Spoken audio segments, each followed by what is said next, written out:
Radhe Radhe uncle.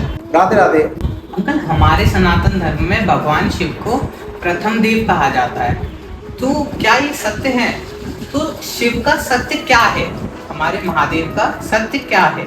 हम सभी को यही पता है कि सनातन धर्म में भगवान शिव को प्रथम देव कहा जाता है।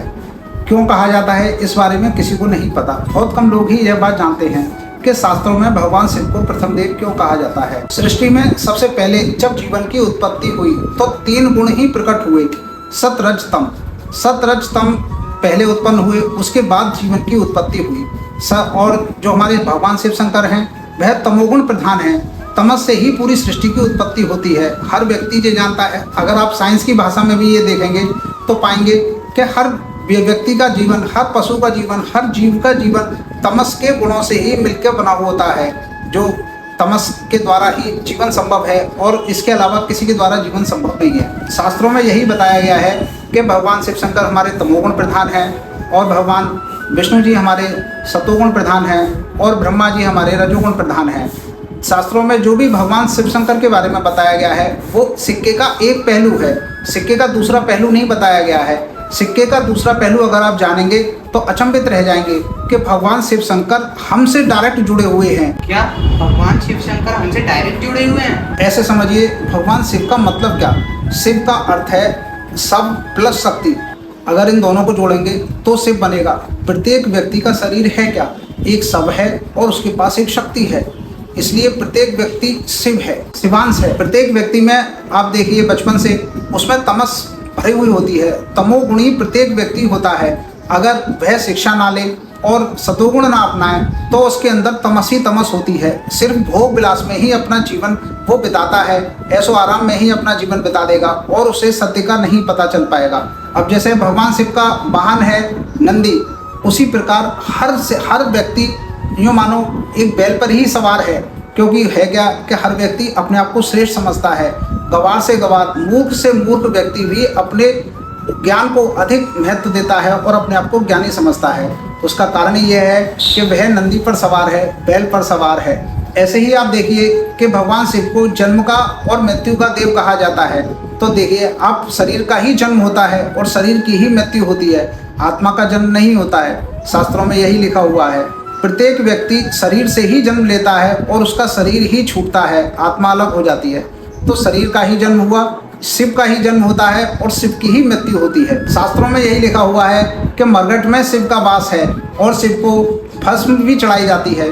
तो मरघट में आपने प्रत्येक में देखा होगा कि भगवान शिव की मूर्ति भी बनी हुई होती है। इसका अर्थ सीधा सा क्या है कि आदमी का शरीर ही मरघट है। इसमें हजारों रक्त कणिकाएं प्रतिक्षण मरती हैं और हजारों रक्त कणिकाएं प्रतिक्षण जन्म लेती हैं। जन्म और मृत्यु आपके शरीर में चलती रहती है।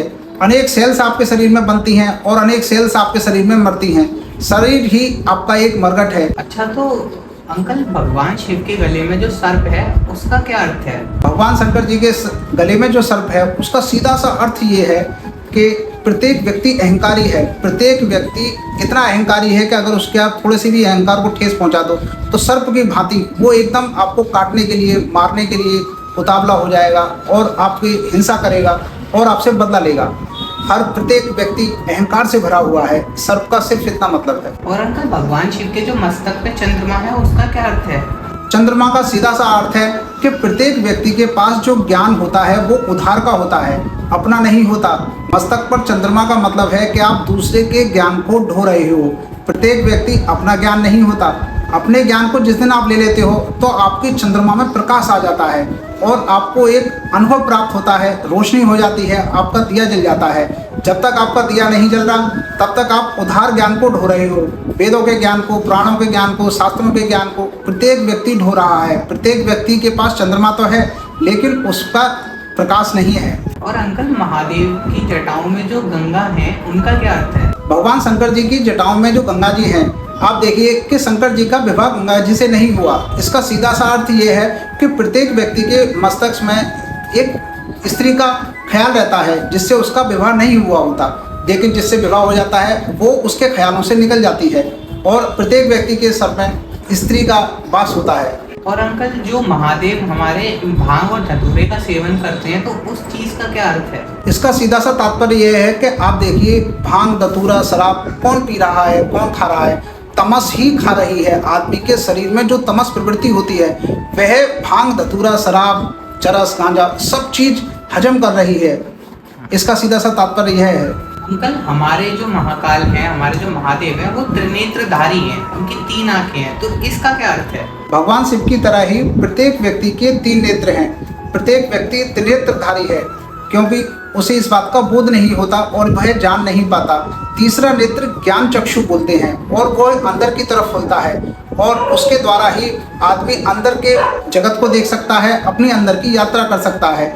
जब तक आप बाहर के जगत को देख रहे हैं तो आप ये 2 नेत्रों से देखेंगे, लेकिन जैसे ही आप अंदर के जगत में प्रवेश करेंगे तो आपको तीसरे नेत्र की आवश्यकता होगी और तीसरा नेत्र खुलते ही काम का और आपके जो वासना है उसका विनाश हो जाता है और वो नष्ट हो जाती है। इसका सीधा सा अर्थ ये है। अंकल, हमारे महादेव का कंठ जो है वो नीले कलर का है, इसी कारण उनका जो नाम है वो नीलकंठ कहते हैं, तो इस चीज का अर्थ क्या है? समुद्र मंथन के समय में जब विष निकला तो भगवान ने वो अपने कंठ में धारण किया, इसलिए उन्हें नीलकंठ कहा जाता है।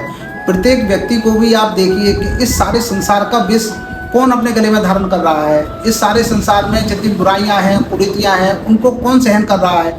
प्रत्येक व्यक्ति ही सहन कर रहा है।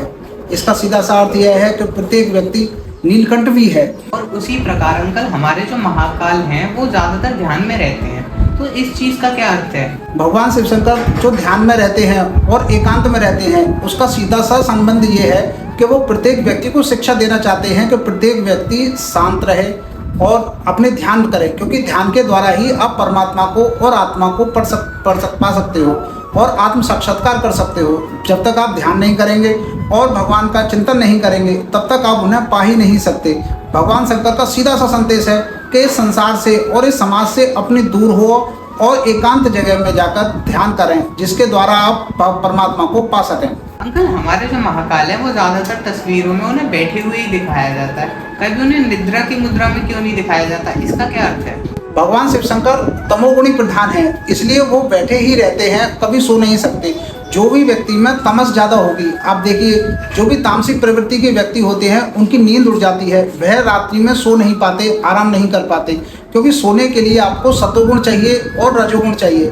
रजोगुण और सतोगुण जब तक आप में ज़्यादा नहीं होंगे आपकी निद्रा उड़ जाएगी, क्योंकि तमोगुण सिर्फ आपको जागरण ही देता है, तमोगुण आपको सिर्फ भोग की ही देता है, तमोगुण आपको सिर्फ दुनिया में और इस पूरी सृष्टि में भटकाता है, वो आपको आराम और निद्रा नहीं देता। इसका सीधा सा अर्थ यही है। अंकल, हमारे जो महादेव है वो अपने शरीर पे भस्म क्यों लगाते हैं? इस चीज का क्या अर्थ है? भस्म लगाने का सीधा सा अर्थ ये है कि वह यह दिखाना चाहते हैं कि प्रत्येक आदमी का शरीर मिट्टी से बना हुआ है, राख से बना हुआ है, इसलिए ही वह भस्म को ही अपना एक वस्त्र बांधते हैं और भस्म को ही लगाते हैं, क्योंकि भस्म से ही आदमी पैदा होता है और एक दिन भस्म में ही मिल जाता है। यही उसके जीवन चक्र का पूरा नियम है और इसी में ही सारा भगवान का खेल है। अब आप समझ गए होंगे कि प्रत्येक व्यक्ति भगवान शिव से डायरेक्ट जुड़ा हुआ है, प्रत्येक व्यक्ति ही शिवांश है। राधे राधे।